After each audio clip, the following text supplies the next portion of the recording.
kasih Tuan Yang Pertua. Sebelum saya memulakan penggulungan saya bagi pihak Kementerian Pertahanan berkenaan dengan perbahasan belanjawan yang telah pun dibahaskan oleh rakan-rakan dalam Dewan Yang Mulia ini, saya ingin mengalu-alukan bagi pihak betul-betul wanita-wanita daripada Parlimen Rembau saya yang ada di atas sana. Selamat datang ke Parlimen. Terima kasih Tuan Yang Pertua kerana mengizinkan saya mengambil bahagian dalam sesi penggulungan belanjawan tahun 2024 peringkat dasar dalam Dewan Yang Mulia pada hari ini. Terlebih dulu bagi pihak seluruh warga Kementerian Pertahanan serta Angkatan Tentera Malaysia, saya mengambil kesempatan ini untuk merakamkan banyak-banyak terima kasih dan penghargaan khususnya kepada Yang Amat Berhormat Perdana Menteri Malaysia Datuk Seri Anwar Ibrahim merangkap Menteri Keuangan kerana tetap mengutamakan sektor pertahanan negara melalui peruntukan sebanyak 19.7 bilion kepada Kementerian Pertahanan dalam bajet 2024 ini, iaitu peningkatan sebanyak 11.46% berbanding pada tahun 2023 sebanyak 17.7 bilion, peningkatan sebanyak 2 bilion. Betul-betul. Ketika negara dan seluruh dunia menghadapi cabaran ekonomi yang getir, yang sekaligus menuntut kerajaan memberi tumpuan terhadap usaha membaik pulih ekonomi negara dan membela kesejahteraan rakyat, kami di Kementerian Pertahanan amat bersyukur dengan jumlah peruntukan sebesar ini di bawah belanjawan kerajaan perpaduan madani ini. Kementerian Pertahanan akan memberikan penekanan terhadap pelaksanaan beberapa perolehan aset baru dengan fokus kepada pemerkasaan pertahanan dan kedaulatan negara di samping terus berusaha memanfaatkan keseluruhan belanjawan 2024 yang insya-Allah akan diluluskan oleh Dewan Yang Mulia ini. Keutamaan dan agenda paling penting Kementerian Pertahanan Datuk Pertua ialah melalui belanjawan ini ialah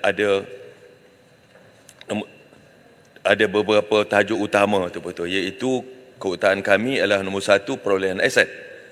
Dalam mengekalkan tahap keupayaan dan kesiapsiagaan ketiga-tiga cabang perkhidmatan ATM, iaitu tentera darat, tentera laut dan tentera udara, keperluan aset-aset baru turut dipertimbangkan dalam perancangan belanjawan kali ini. Kementerian Pertahanan dan ATM akan memulakan proses perolehan aset-aset baru seperti berikut. Nombor 1, Tentera Darat Malaysia bakal memperolehi 60 buah kereta perisai infanteri, 50 buah High Mobility Light Tactical Vehicle, 6 buah Hovercraft Integrated Fast Interceptor, serta 733 buah kenderaan sokongan pelbagai jenis termasuk 45 buah bot pelbagai jenis. TLDM ataupun Tentera Laut pula akan meneruskan perolehan 3 buah Littoral Mission Ship LMS dan kerja-kerja memasang baik pulih S2 aset kapal selam. TUDM pula bakal menerima perolehan 12 buah helikopter baru. Nombor 2, kepentingan yang kami letakkan Datuk Pertua ialah keselamatan persepadanan negara. Keselamatan persepadanan negara akan terus dipertahankan dengan membina 7 buah pos imbangan baru, antaranya di Melikin dan Pak Dalih di Sarawak. Ketiga, kesejahteraan warga pertahanan.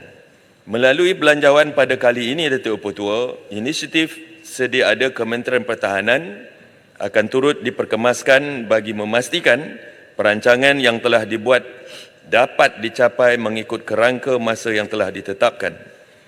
Kesejahteraan anggota ATM dan pesara akan terus dipelihara seperti berikut.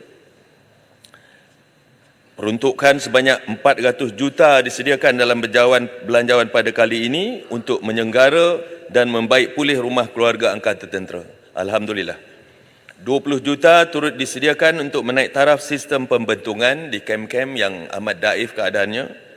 Yang ketiga, veteran ATM akan terus diperkasa menerusi inisiatif Protege Ready to Work bagi meningkatkan potensi kebolehpasaran dan memberikan pengalaman pekerjaan sebenar dengan menempatkan veteran ATM dalam latihan pekerjaan dengan kerjasama syarikat-syarikat yang menerima kontrak daripada kerajaan. Veteran ATM juga akan mendapat manfaat pelindungan kebajikan dan pembangunan sosioekonomi melalui setiap program kerajaan yang mana kuota khusus akan diberikan seperti program keusahawanan, latihan, pekerjaan dan kemudahan pembiayaan. Kerajaan juga akan menambah bilangan Ranger Community kepada 2,000 orang dengan tujuan untuk memenuhi sebahagian daripada kota Ranger dengan veteran ATM yang berminat, dan bayaran insentif RM1,000 akan dipanjangkan kepada semua pesara kerajaan termasuk veteran berpencen dan tidak berpencen yang akan memberi manfaat kepada lebih 216,000 orang di seluruh negara pada awal tahun depan. Kementerian Pertahanan, Datuk Petua dan ATM akan berusaha sedaya upaya agar peruntukan bajet 2024 ini dimanfaatkan dan terus berhemah serta berintegriti demi sebuah negara yang selamat, berdaulat dan makmur.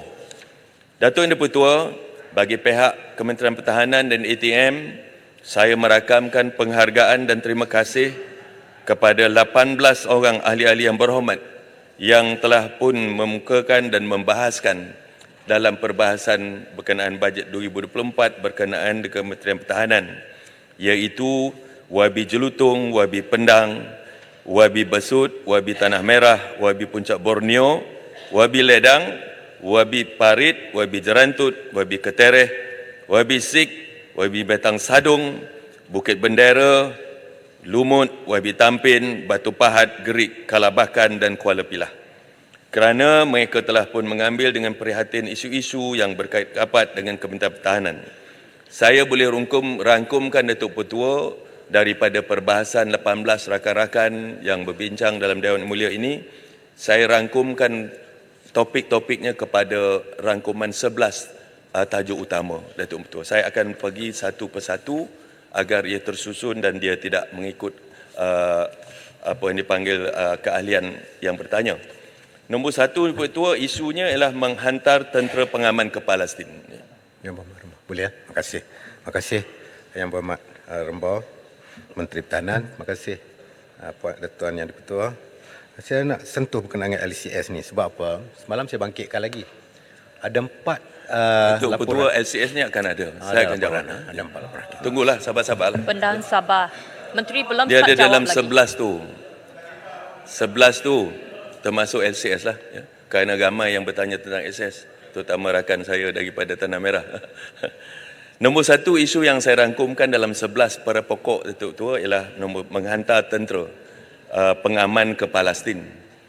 Datuk Petua, ramai ahli yang berhormat bertanyakan, lebih kurang 5 orang bertanya tentang isu di Palestin ni, termasuk Parit, dan juga banyak. Baru-baru ni hari Jumaat selepas main Jumaat, mereka bergerak, ada NGO bergerak daripada Masjid Al-Walid ke depan pintu masuk Kementerian Pertahanan, membawa spanduk-spanduk menggesa Kementerian Pertahanan untuk menghantar tentera pengaman di Palestin. Datuk Petua, isu kesediaan kerajaan menghantar tentera pengaman ke Palestin telah dibangkitkan oleh Wabi Parit. Perkara ini telah dijelaskan juga oleh Yang Amat Berhormat Perdana Menteri sendiri pada sesi penerangan Menteri berkenaan perkembangan terkini krisis Palestin Israel di Dewan Yang Mulia ini pada 16 Oktober yang lalu. Untuk makluman Dewan Yang Mulia ini, Datuk Petua, keputusan untuk menghantar trup tentera secara unilateral, saya ulangi, secara unilateral ke sesuatu kawasan bergolak bukanlah keputusan mudah dan ia memerlukan penelitian pelbagai pihak termasuk Kementerian Luar Negeri, pandangan negara-negara sekitar kawasan yang bergolak ataupun krisis, dan yang paling utama, ia perlu mendapat mandat yang jelas daripada Pertubuhan Bangsa-Bangsa Bersatu. Sehingga kini, Datuk Petua, Malaysia sentiasa komited dengan memberi sokongan terhadap usaha mencapai keamanan sejagat di bawah panji-panji Bangsa-Bangsa Bersatu. Ini terbukti sejak tahun 1960 lagi. ATM telah terlibat dalam 37 misi sama ada sebagai tentera pemerhati ataupun tentera pengaman seperti misi pengaman di Kongo, Somalia, Namibia, Cambodia, Bosnia Herzegovina, East Timor dan yang terkini di selatan Lubnan. Tuan Yang Dipertua, sehingga kini pihak ATM masih terlibat dalam 5 misi antarabangsa di bawah misi PBB, iaitu 1 misi pengaman di Lebanon, United Nations Interim Force in Lebanon ataupun UNIFIL mulai tahun 2007 dan 4 misi pemerhati iaitu United Nations Mission in the Democratic Republic of Congo ataupun MONUSCO, Kongo sejak tahun 2000, UN Interim Security Force for ABI, UNIFA, di sempadan Sudan dan Selatan Sudan semenjak tahun 2006, United Mission for Referendums in Western Sahara, MINUSO, Sahara Barat sejak tahun 1991 lagi, dan United Nations Mission to Support the Hudaybiyah Agreement, iaitu di Yaman sejak tahun 2021. Mengenai pergolakan di Palestin, buat masa ini Datuk Pertua, tiada sebarang keputusan oleh PBB ataupun United Nations untuk menghantar tentera pengaman ataupun peacekeeper ke Palestin. Sungguh pun begitu, Kementerian Pertahanan melalui ATM sentiasa bersiap siaga, termasuklah pasukan pengaman Malbat yang sekarang bertugas di bawah UNIFIL di Lebanon. Kementerian Pertahanan mengikuti secara dekat perkembangan di Palestin dan sentiasa bersedia memberikan kerjasama penuh kepada Kementerian Luar Negeri jika diperlukan bagi membantu urusan evakuasi rakyat Malaysia di kawasan yang terkesan, di samping memantau tahap keselamatan anggota Malbat kami di selatan Lubnan. Datuk Pertua. Yang kedua, Muhammad, ya, minta penjelasan. ya, please. Ya, kita hanya hantar tentera bila diminta oleh bangsa-bangsa bersatu. Tapi apakah Malaysia bercadang untuk menyuarakan kepada OIC sebagaimana yang negara-negara Afrika, Kesatuan Negara Afrika, dia hantar tentera pengaman seperti yang berlaku di Nigeria. Tapi OIC ini tak dengar berita yang mereka ingin hantar tentera pengaman. Apakah Malaysia nak cadangkan kepada OIC supaya menghantar tentera pengaman? Sebab kita tahu bangsa-bangsa bersatu ada kuasa veto 2-3 kali yang memvetokan keputusan untuk menyokong Palestin. Ya Muhammad, Jelutong. Ya Muhammad, saya juga ingin tanya kenapa kerajaan kita tidak menggunakan diplomatic channels untuk menggesa bangsa-bangsa bersatu untuk mengadakan gencatan senjata dengan seberapa cepat yang mungkin. Apa masalahnya? Kenapa PBB tidak bertindak dengan pantas untuk mengadakan satu gencatan senjata dalam apa yang berlaku di Palestin? Apakah masalahnya? Ataupun bolehkah kita mengadakan satu sidang tergempar, mohon satu resolusi supaya kuasa-kuasa besar campur tangan? Seperti yang telah dinyatakan oleh Yang Amat Berhormat Perdana Menteri, ini adalah isu bukan Israel atau Palestin, humanitarian. Kita lihat bahawa ada bayi, anak-anak dibunuh di situ. Saya ingin tanya, apakah masalahnya dengan Amerika Syarikat untuk ataupun kuasa-kuasa besar, Perancis, Britain, untuk kita mengadakan satu mesyuarat supaya satu gencatan senjata diadakan. Saya cuma memohon Yang Berhormat sebagai menteri memberi tekanan berterusan. Gencatan senjata boleh diadakan bila-bila.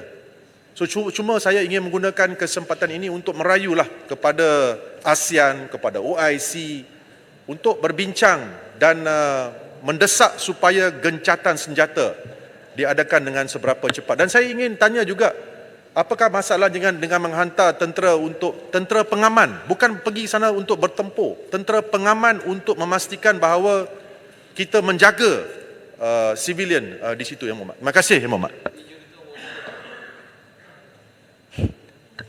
Apa ni, Yang Muhammad Rembau, saya nak tambah sikit yang tu. Saya nak minta sokong Jelutong, ini isu yang sangat baik. Cuma kita nak minta Jelutong tambahkan sikit lagi, kita buat usul tergempar, mengecam dulu tindakan yang berlaku di Palestin dan juga ni apa yang berlaku sekarang ni. Sebab kita belum buat lagi keputusan usul daripada Dewan, maknanya daripada Kerajaan Malaysia. Belum ada satu keputusan yang tuntas mengecam. Jadi kalau kita bercakap nak pergi buat ceasefire dulu, yang sini kita pun tak ada apa-apa lagi. Jadi macam kita di mulut saja bercakap menentang, tapi hati kita menyokong hak yang keganasan dan kezaliman. Terima kasih Datuk Petua, terima kasih kepada Arau, terima kasih kepada Jelutong dan juga Pendang. Berkenaan dengan saranan daripada Arau untuk kita mengadakan tentera pengaman tidak melalui PBB ataupun tidak mengharapkan PBB tetapi melalui OIC dan dikatakan juga tadi adanya tentera pengaman Afrika. Afrika dia memang ada tentera pengaman sendiri, Datuk Petua. Dia tidak bersangkut sangat dengan apa, sebab African Union dia memang ada di bawah African Union punya charter dia, ada dia tentera pengaman daripada negara-negara Afrika sahaja, ya. Jika ada apa-apa masalah di negara Afrika, mereka akan menghantar tentera pengaman dengan segera. Tentang OIC itu tadi, saya serahkan kepada Kementerian Luar Negeri lah, Arau, ya. Kerana seperti Jelutong cakap tadi, kita nak hantar tentera kita, ya, nak buat ceasefire apa semua. Bagi Kementerian Pertahanan, Datuk Petua, ini adalah isu luar negara. Isu luar negara eloklah sebaiknya diurus oleh Kementerian Luar Negeri. Kami di Kementerian Pertahanan atau Angkatan Tentera, you just decide dengan izin. Buat keputusan. We will be there. Ya? Kita akan ke sana jika ada keputusan, jika ada mandat dan jika ada yang membolehkan kita menghantar tentera pengaman kita dengan segera. Bahkan kita dah ada pun di Lebanon. Ya?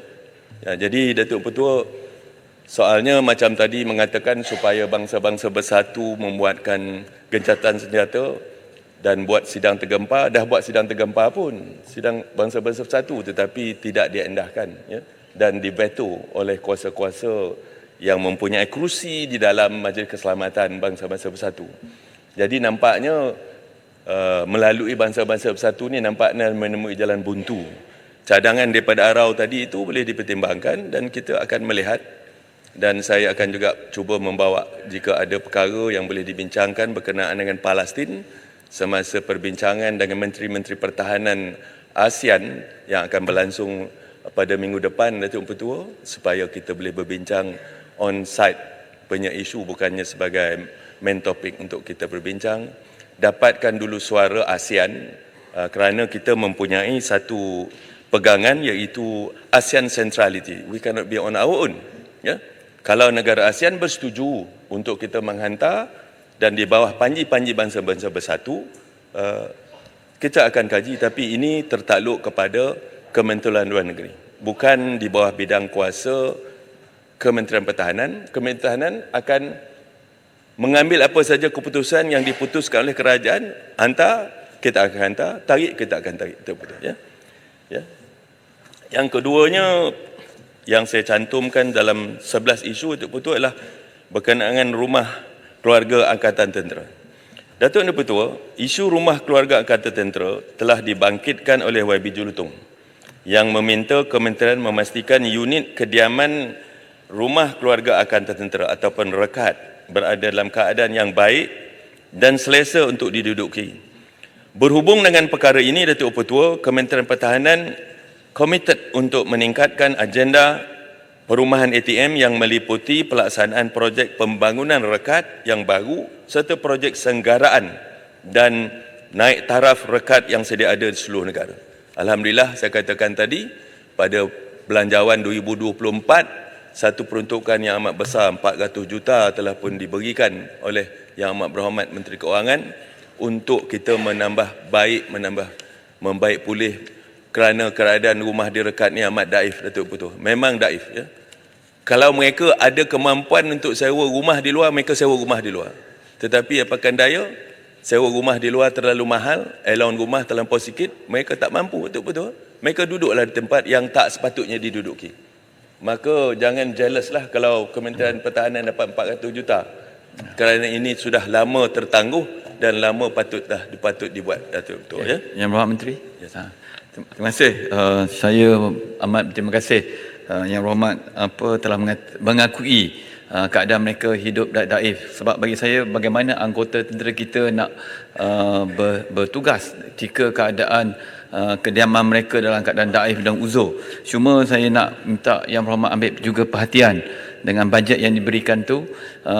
Cubalah Yang Berhormat tengok rumah-rumah bujang, ya, yang contoh di Kem Terendak, di Ketere, ya. Kalau tengok rumah-rumah bujang ni, Yang Berhormat takkan nak, kalau Yang Berhormat ada anak yang nak jadi askar pun Yang Berhormat tak berani nak hantar. Begitu daif, cukup menyedihkan. Sebab Yang Berhormat dah sebut tadi, Jurutong kata, jawapan daripada YB Jurutong nak bagi mereka keadaan baik dan selesa. Tapi keadaan hari ini terbukti tak selesa dan tak baik.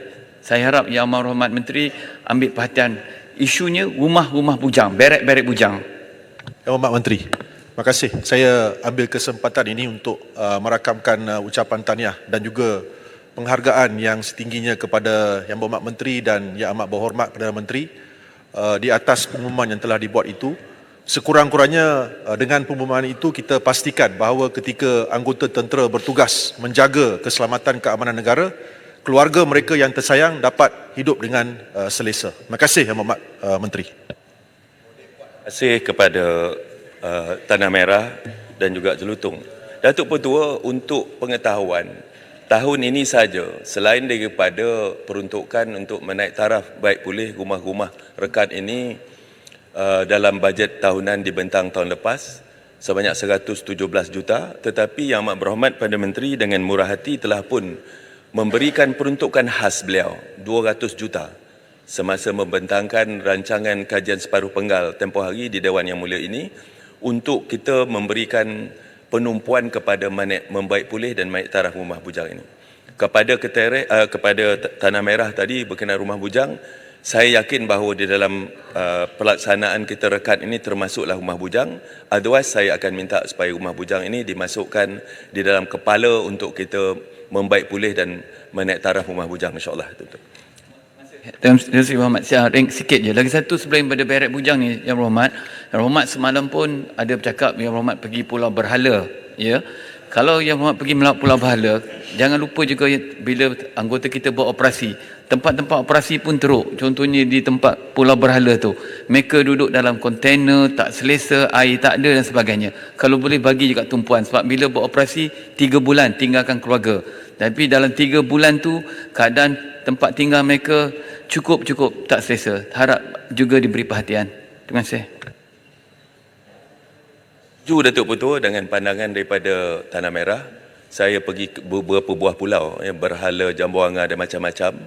Terpaksa balik, patut nak pergi pulau kelima, tapi kerana tiba-tiba langit dah jadi hitam kerana ribut akan berlaku, terpaksa balik. Kalau tidak, terpaksa bermalam di situ.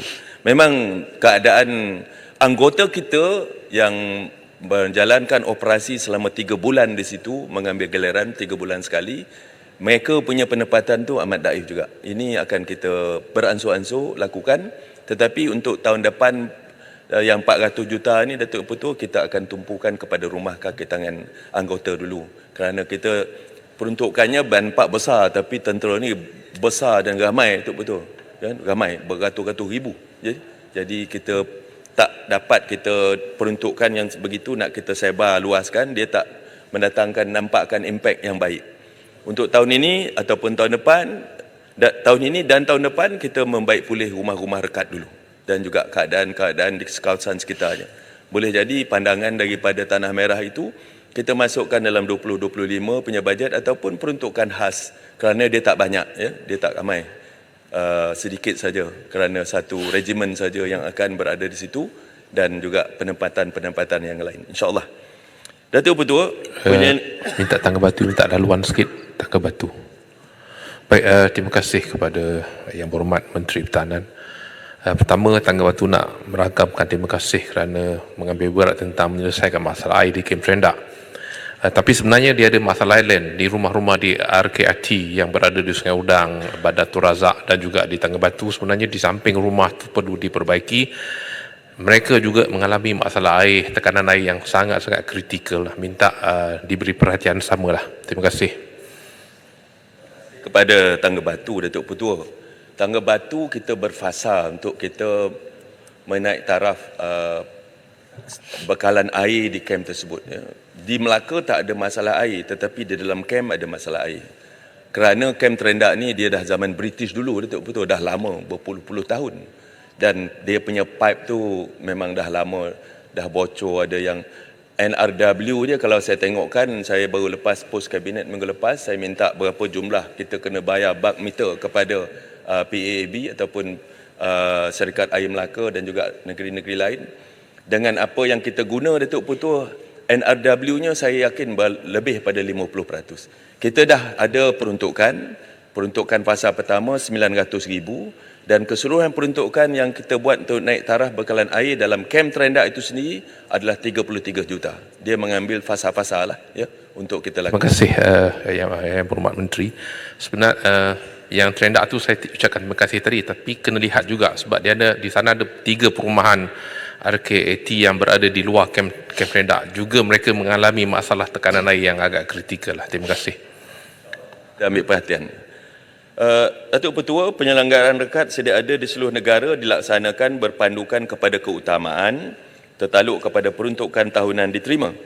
2 agensi yang kita beri tanggungjawabkan iaitu JKR dan juga bahagian perkhidmatan kejuruteraan Kementerian Pertahanan ataupun BPKP Markas Angkatan Tentera Malaysia. Peruntukan seperti yang saya sebut tadi tahun 2023 sejumlah 117 di dalam OE dan juga 200 juta peruntukan khas yang mana kita telah agih-agihkan dan sedang dilaksanakan, Datuk Petua, untuk kerja-kerja selenggara rekat di seluruh negara yang melibatkan 22,500 buah ataupun unit rumah rekat. Datuk Petua, seperti diumumkan, iaitu kita akan dapat 400 juta tahun depan dan kita akan pastikan isu berkenaan dengan membaik pulih menaik taraf rekat ini akan dapat kita selesaikan secara menyeluruh, Datuk Petua, insyaAllah. Ya.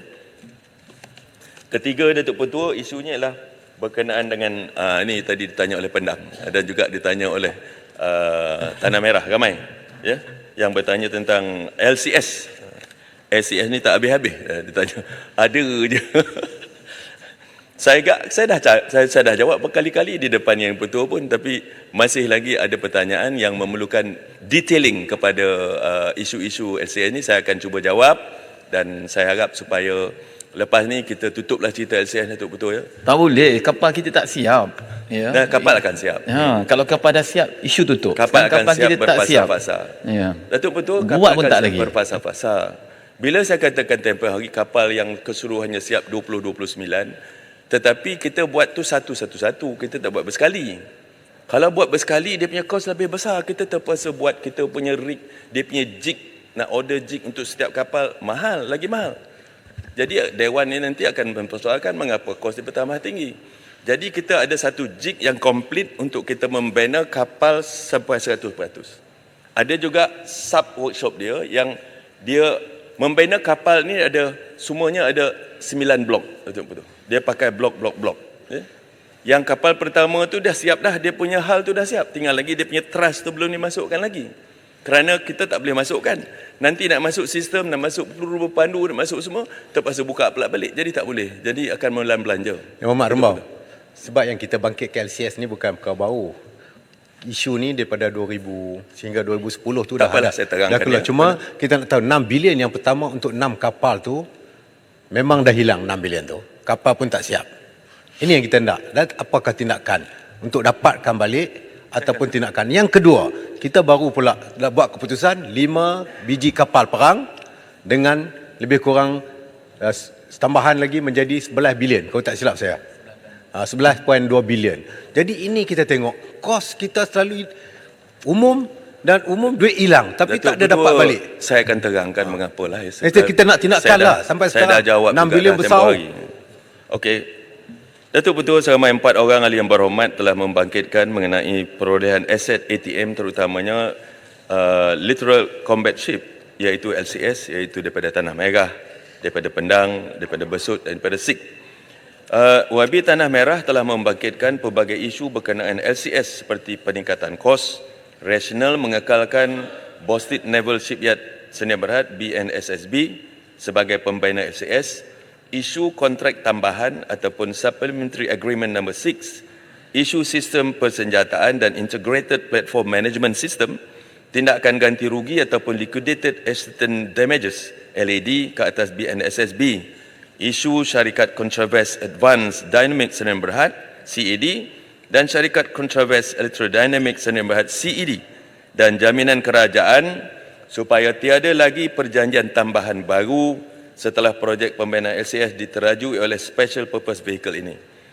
Untuk kesemua soalan ini, Datuk Petua, yang dibangkit ini telah pun dijawab oleh dalam semasa sesi proceeding dengan Jawatan Kuasa Kira-kira Wang Negara PAC yang baru-baru ini, ya, ataupun yang lepas. Perkara ini juga telah dimasukkan dalam laporan kemajuan projek pembangunan kapal peronda generasi kedua LCS Tentera Laut Diraja Malaysia bagi tempoh Oktober 2022 hingga Mei 2023 seperti mana yang telah dibahaskan di Dewan Yang Mulia ini semasa kajian separuh panggal ke-12 yang lalu.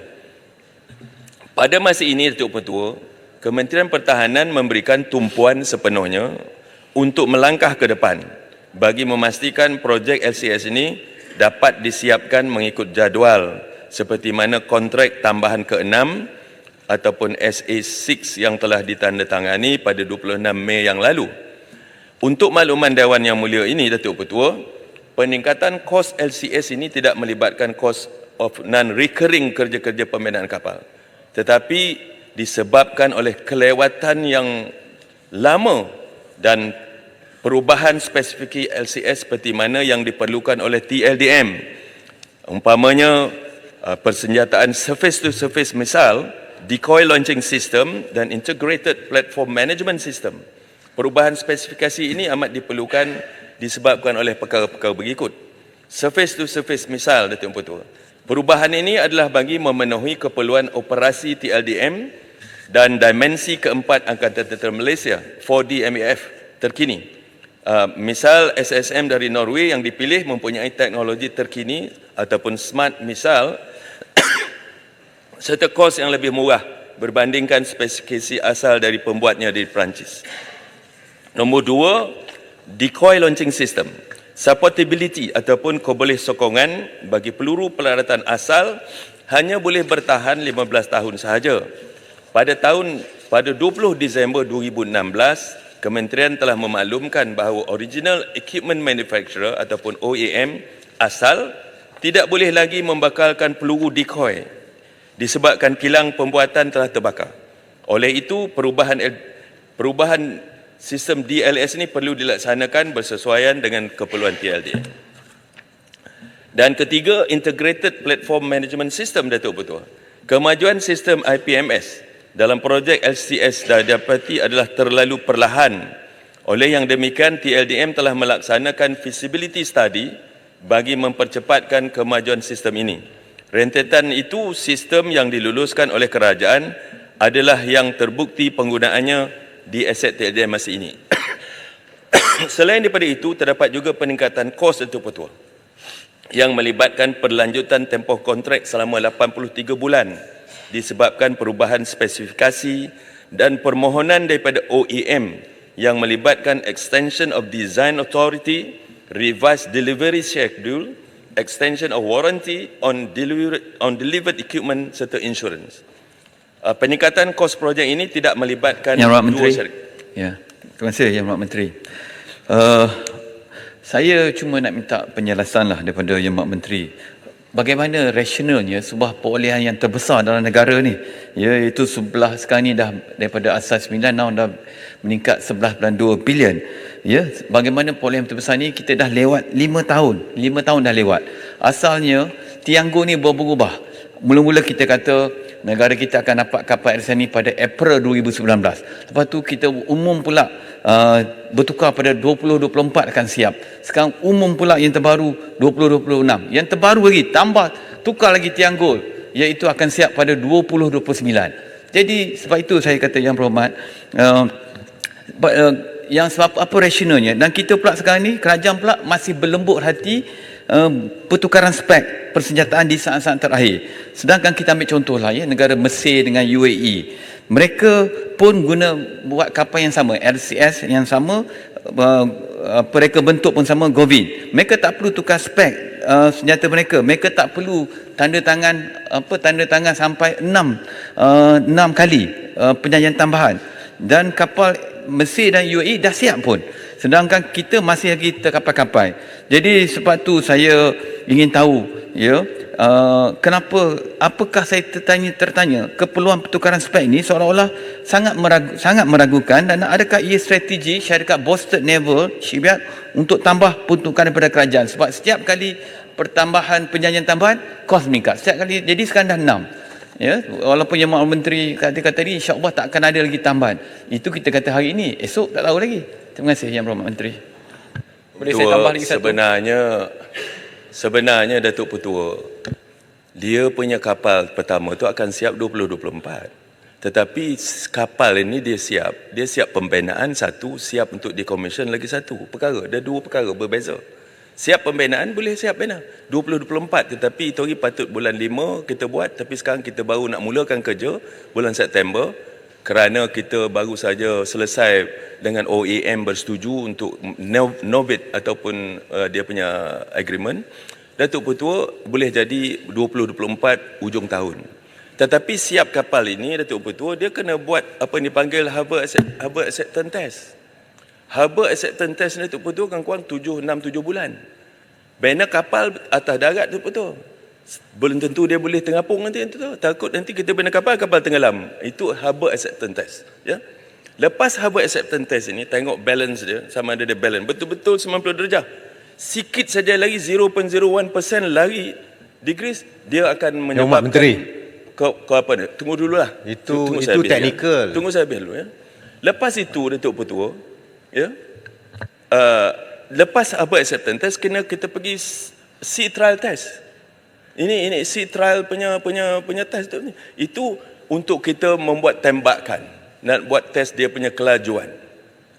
Kalau pembina mengatakan dia boleh maksimum, ataupun kalau cruise 25 knot, kalau maksimum dia boleh pergi 32, we want to test that.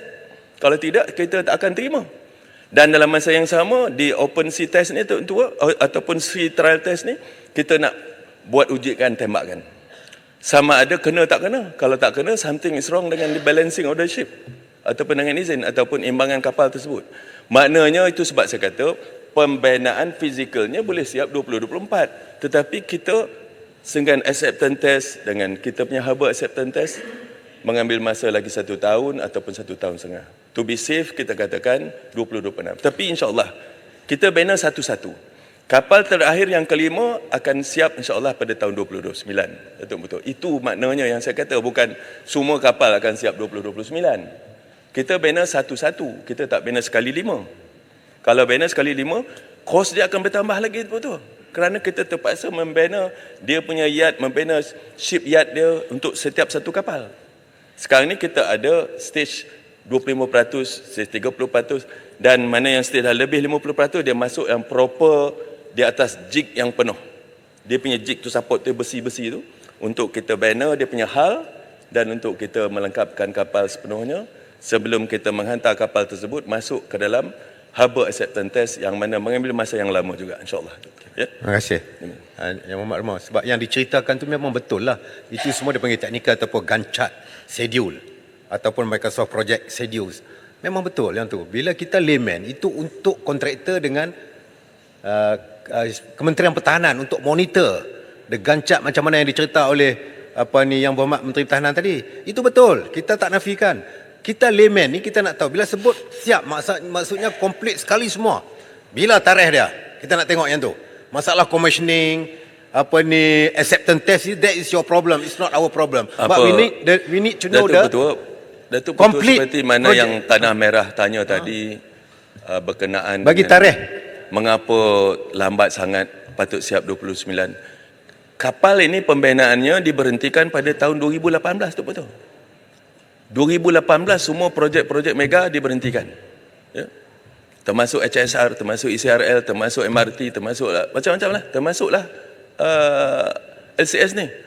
Tapi bila nak disambung semula pada awal tahun 2000, kerajaan jatuh. Bila kerajaan baru naik nak buat, tetapi COVID 2 tahun, betul. Jadi 3 tahun lebih tersadai. Itu betul. Jadi sekarang Yang Berhormat mengatakan ini salah kerajaan perpaduan dulu. saya tak salahkan sesiapa, tetapi terhenti. Menteri Kewangan ada sini. Bila dikatakan bahawa projek ini lama tak siap, bukannya kerana salah kontraktor, salah kementerian, tidak, kerana terhenti. 2 tahun setengah pula kerana COVID macam-macam. Baru kita nak sambung, tetapi kita nak buat dengan secara yang telus. Itu sebabnya dalam SA Supplementary Agreement nombor 6 ni tidak ada orang tengah lagi dah. CAD dah tak ada, CED tak ada. Sekarang kita berurusan terus dengan OEM. Bahkan dalam Supplementary Agreement nombor 6 dengan izin Datuk Ketua, ada kemungkinan jika diperlukan bahawa BNSB kementerian boleh bayar terus kepada OEM untuk kita mempercepatkan supaya tidak ada gangguan tentang pembayaran Datuk Ketua. Ini ya yang kita lakukan, dan kita tidak lagi mengikut milestone perbatuan. Dulu kita bayar ikut milestone. Kalau dalam masa 2 bulan kita mesti banyak ni. Dalam masa 6 bulan dia ikut milestone. Tapi dalam supplementary agreement yang baru kita tanda tangani Datuk Ketua, kita ikut progress of the project.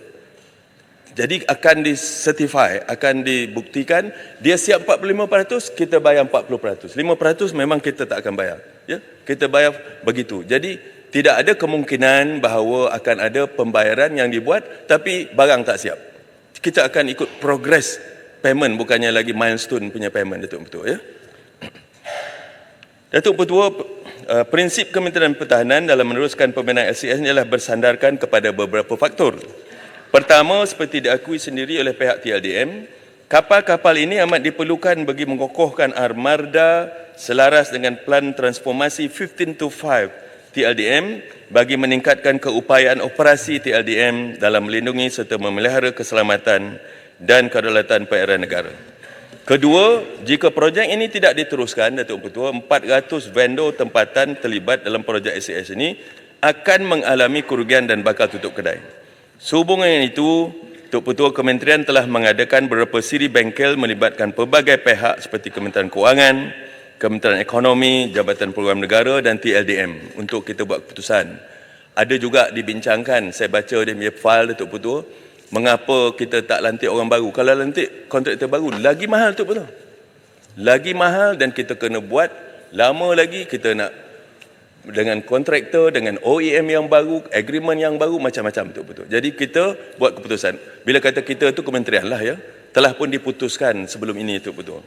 Kementerian Pertahanan juga telah membentangkan cadangan plan pemulihan SCS kepada jemaah menteri sebanyak 4 kali, iaitu pada 20 November 2020, 5 Mei 2021, 4 Mac 2022 dan akhirnya pada 20 April tahun 2022, jemaah menteri pada masa itu telah memutuskan untuk meneruskan projek LCS ini, dan syarikat Boston Naval Shipyard Sedia Berhad BNSSB dikekalkan untuk meneruskan projek pembinaan LCS itu. Telah pun dibuat. Tetapi untuk makluman Dewan ini, for the sake of good order, dengan izin, untuk makluman Dewan yang mulia ini, pada 19 April 2023, Kerajaan Perpaduan Madani melalui Mesyuarah Jemaah Menteri telah memberikan persetujuan kepada Kementerian Pertahanan untuk meneruskan keputusan yang telah dibuat oleh Jemaah Menteri terdahulu. Saya telah pun membawa kertas Jemaah Menteri supaya Jemaah Menteri, it's not fair for kerajaan sekarang untuk meneruskan jika tidak diluluskan oleh Jemaah Menteri sekarang, sebab kelulusan dulu oleh Jemaah Menteri dulu. Now it's a different government. Saya bawa supaya the present ataupun jemaah menteri yang ada sekarang ini memberikan kelulusannya atas asas kelulusan yang telah diberikan oleh kerajaan terdahulu, jemaah menteri terdahulu, tetapi dengan kita mengambil kira berbagai-bagai kerana kita nak letakkan ada supplementary agreement nombor 6 Datuk Ketua, ya. Datuk Ketua, keputusan untuk mengekalkan syarikat BNSSB ini dibuat kerana pemilihan syarikat yang baru akan mengakibatkan kementerian perlu memulakan semula rundingan seperti yang saya katakan tadilah, ya. BNSB juga telah diambil alih oleh Kementerian Kewangan melalui Special Purpose Vehicle, iaitu Ocean Sunshine Berhad, serta diterajui kepimpinan baru punya kepimpinan berbanding sebelum ini. Share Sales Agreement antara OSB, Boston Holding Berhad, Perstim Lembaga Angkatan Tentera juga telah dilaksanakan pada 18 Ogos baru-baru ini, dan perkara ini memberi keyakinan untuk kementerian melangkah ke depan. Selepas syarikat ini diberikan ataupun diambil alih oleh SPB MOF Datuk Betul, barulah kerja-kerja fizikal dimulakan bulan September Datuk Betul ya. Okey, ya Mak Menteri, boleh tak kita kami semua nak tahu siapakah di belakang syarikat SPV ni, iaitu syarikat Ocean Sunshine Berhad? Apa track record mereka dalam industri perbuatan kapal? Kenapa syarikat ini dipilih? Apakah merit mereka? Sebab mereka ni dipilih untuk menyelamatkan satu perolehan terbesar dalam sejarah negara. Kami kebimbangan ya, dia akan berulang lagi sekali, kapal masih tak siap-siap lagi. Jadi sebab apa kita tahu satu negara kita trust defisit kepada syarikat BNSB. Dah berkali-kali mereka gagal menjalankan tanggungjawab yang diberikan sebagai kontraktor kepada LCS. Saya khawatir syarikat Ocean Sunshine ni cuma shell company yang dibentuk untuk mengaburi mata rakyat Malaysia supaya kita memaafkan dan melupakan kegagalan syarikat BNS dengan alasan kini diteraju oleh syarikat baru itu, syarikat Ocean Sunshine Berhad. Akhir sekali, apakah jaminan MINDEF bahawa pengemudi syarikat Ocean Berhad ini bukanlah orang yang sama daripada syarikat BNS? Terima kasih. Yang Berhormat Menteri, masa sudah tamat, sila gulung. Sekejap saya jawab. Syarikat Sunshine ini adalah kepunyaan Kementerian Keuangan. Ya. Wholly owned SPV, Special Purpose Vehicle by the Minister of Finance.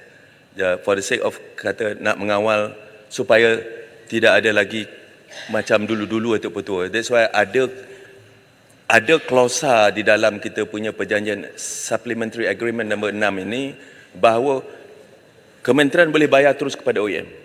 Kalau kita dapati bahawa ada masalah dengan Special Purpose, kita nak mempercepatkan, tetapi tidak ada, bukan ada kepunyaan sesiapa, dia punya kerajaan Malaysia.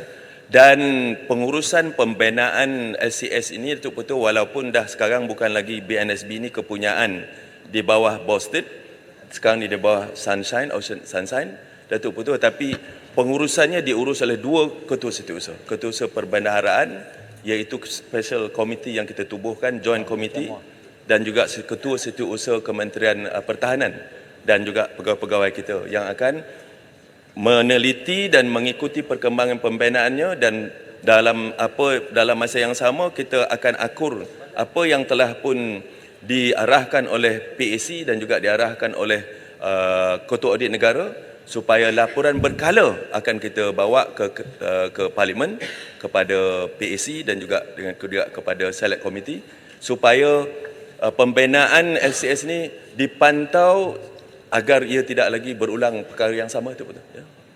Kalau dah habis masa, yang lain-lain tu saya jawab secara bertulis. Masa sudah tamat. Puan Speaker. Masa Nanti sudah dulu tamat. Puan Speaker. Saya bekas tentera. Saya ada soalan untuk Menteri Pertahanan. Tak boleh macam ni. Tak boleh. Sekarang ni bekas tentera tengok ni. Live ni dia tengok. Saya kena tanya Menteri Pertahanan pasal pelarasan pencen. Sebut dalam Dewan ni. Ini isu keselamatan negara yang Datuk Yang Mentua Orang Putih kata perlu Datuk bagi Betul. tambah masa. Ini isu. Sila duduk. Datuk Betul, there's an English saying, then don't raise your voice, improve your argument. Okay? Saya tak faham. Cuba ulang sekali lagi. Dengan Oh my God. you were former two-star general, don't tell me you don't understand simple English. Okey. Yang Berhormat Menteri, jawab soalan lepas Jawab itu soalan kita Soalan tamat. dia ialah berkenaan dengan pelarasan pencen. Datuk Petua, memang kita telah pun berbuat beberapa option di peringkat kementerian. Kalau banyak ni kita bagi penjelasan, di impact dia banyak ni. Ada 5 kita buat. Kita dah hantar. Tetapi malangnya Datuk Petua, ada beberapa orang, saya tak kata semua lah kan, beberapa individu yang merupakan veteran tentera membawa kes ni ke mahkamah. Jadi apabila mahkamah dah jadi kes mahkamah, kita terhenti itu betul. Kita terpaksa terhenti dan tidak ada komunikasi yang perlu kita keluarkan, kerana ini akan dilihat sebagai subjudis kepada proceeding mahkamah yang sedang berlangsung sekarang ini, insyaAllah. Ya. Jadi kita tunggu apa akan diputuskan mahkamah, itulah yang akan kita ambil tindakan selanjutnya, Datuk Putu, insyaAllah. Terima kasih Yang Berhormat Menteri. Saya nak tanya berapa lama keputusan mahkamah ni? Mungkin setahun? 2 tahun ataupun 5 tahun atau 10 tahun. Kalau 10 tahun dah mati semua dah. Nantilah saya berkunjung hormat dulu, ya. Mahkamah ni dia independen. Dia macam ni aja. Dia ada 3 cabang dalam demokrasi kita, legislatif, judiciary dan juga eksekutif. Kita tak boleh campur tangan. Yang legislature punya kita, yang judiciary punya mahkamah. Mahkamah biarlah dia buat. Kita tak nak campur tangan. Bila dia nak tu palang pada dia lah, Datuk Ketua. Mana boleh saya tahu bila mahkamah nak putuskan? Melainkan mahkamah kata dia akan dengar kes ini sekian-sekian masa, barulah saya boleh cakap ke dalam Dewan Yang Mulia ini. Okey, mengikut undang-undang bahagian 5 peraturan angkatan tetap, pencen, ganjaran dan faedah dan lain-lain 1982, setiap kali dibuat perasaan pencen, perasaan gaji mesti ada perasaan pencen. Yang kedua, Majlis Veteran Kebangsaan bersidang pada 29 September 22 telah meluluskan cadangan pelarasan pencen veteran ATM yang bersara sebelum 1 Januari 2013. Jadi maknanya keputusan dah dibuat. Kenapa lagi mahkamah? Majlis Veteran Kebangsaan dah pun meluluskan. Undang-undang pun dah kata macam itu. Dah kena buat. Kenapa lagi mahkamah? Majlis Veteran Kebangsaan Datuk Ketua tidak ada jurisdiction on pencen. Pencen adalah hak mutlak kerajaan di bawah MOF dan akan tertera di bawah akta. Jadi tanda tangan Menteri Pertahanan masa tu apa? Tak laku.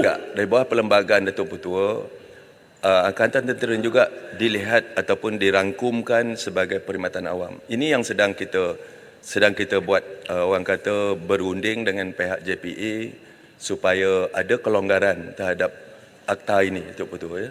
Sebab di satu clause ataupun di satu perkara disebut, di satu perkara tidak disebut. Tetapi perlembagaan Datuk Ketua dia mesti dibaca bersekali. Kalau disebut sekali maknanya walaupun tak disebut kemudiannya ataupun di depannya, dia akan dianggap sebagai disebut dan terangkum di dalam perlembagaan tersebut. Jadi ini yang kita sedang nak buat, macam-macam kita nak buat untuk kita memperbaiki skim Angkatan Tentera tentang pangkat dan macam-macam, termasuk juga penyaluran pensyen. Boleh jadi Datuk Ketua di dalam kajian yang sedang dilakukan, bukan kajian lah, perancangan sedang dilakukan untuk menyelaras gaji dan pencen pejabat awam Datuk Ketua yang mana telah lama tidak dibuat. Yang akhir sekali dibuat pada tahun 2012. Saya yakin dan percaya yang pencen-pencen ini pun juga nanti, yang isu ini pun juga akan diberikan keutamaan Datuk Ketua. InsyaAllah. Datuk Ketua, boleh Yang Berhormat, terima kasih. Nanti dulu. Sila duduk, masa sudah tamat. Kenapa ada mahu berkaji lagi ni? Kaji apa benda ni? Yang Berhormat Kaji. Menteri. Dia boleh, Jemaah Menteri tak bersetuju kata untuk kaji. tanya saya. Kita dah submit dah. Tapi kerana court case ni kita tak boleh buat, tak boleh teruskan. Habis macam mana? Takkan Yang Berhormat nak court Menteri. case ni macam ni. Tak boleh macam ni. Jangan gelak tau, jangan gelak. Yang Berhormat Menteri sila. Yang Berhormat Menteri boleh Habiskan. yang terakhir Okey, Yang Berhormat Menteri, terima kasih Yang Berhormat Menteri. Sebenarnya bagi saya lah, pejabat awam dengan anggota tentera ni tak sama, sebab tugas anggota tentera kita ni kena standby 24 jam. Kalau boleh lah jangan kita rangkum, sebab kalau di bawah JP susah. Mereka harap beri pembelaan. Cuma saya nak cerita sikit Yang Berhormat Menteri, perlu isu cerita lagi, tentang tak ada mahkamah. masa. Ada satu kumpulan yang satu harap Yang Berhormat Menteri dapat cuba tengok file, iaitu kumpulan yang mereka menggelar mereka The Last Mohican. Jadi The Last Mohican ni Yang Berhormat Menteri, satu isunya isu sama jugalah, isu penyelarasan gaji mereka. Tetapi apabila ketika itu mereka nak bawa ke mahkamah, tetapi pentadbiran MINDEF ketika waktu itu mohon mereka jangan bawa mahkamah sebab takut memalukan kerajaan. Jadi mereka pun tak bawa ke mahkamah. Dan akhir sekali bila lepas satu menteri bertukar satu menteri dan mereka tengok tak ada penyelesaian, akhirnya mereka bawa ke mahkamah. Bila bawa ke mahkamah ditolak. Kenapa ditolak? Disebabkan time base, dah lama sangat. Ini jadi sebab tu kadang-kadang saya harap Yang Berhormat Menteri cuba tengok file The Last Mohican. Ini betul-betul mereka ada merit permohonan mereka, tapi disebabkan mereka atas tanda hormat kepada menteri dan juga Kementerian Pertahanan, mereka diminta jangan bawa ke mahkamah. Tapi bila bawa mahkamah, Cukup. itu saja. Terima kasih. Datuk Ketua, saya tak dapat nak bagi komen sekarang ni sebab that not within my radar. Saya akan pastikan ianya dilihat dan saya juga ingin tahu what do you mean by the last Mohican. I thought the Mohican all been wiped out already. from their homeland, you know. Jadi insyaAllah bergurau betul-betul. Datuk Betul, terima kasih banyak-banyak dan juga kepada rakan-rakan yang berhormat yang mengambil bahagian dalam perbahasan belanjawan 2024 tempoh hari berkenaan dengan Kementerian Pertahanan. Inilah kali yang pertama sekali Kementerian Pertahanan banyak dibahaskan, 18 orang, selalu tu tak ramai. Jadi terima kasih banyak-banyak. Saya harap jawapan saya, lisan saya tadi boleh memadai, ya. Memang tak puas hati, memadai. Dan mana yang tak sempat saya jawab, ada 11 isu utama, saya dapat cakap 3 saja. Yang lagi 8 tu betul-betul saya akan jawab dalam secara bertulis. Terima kasih.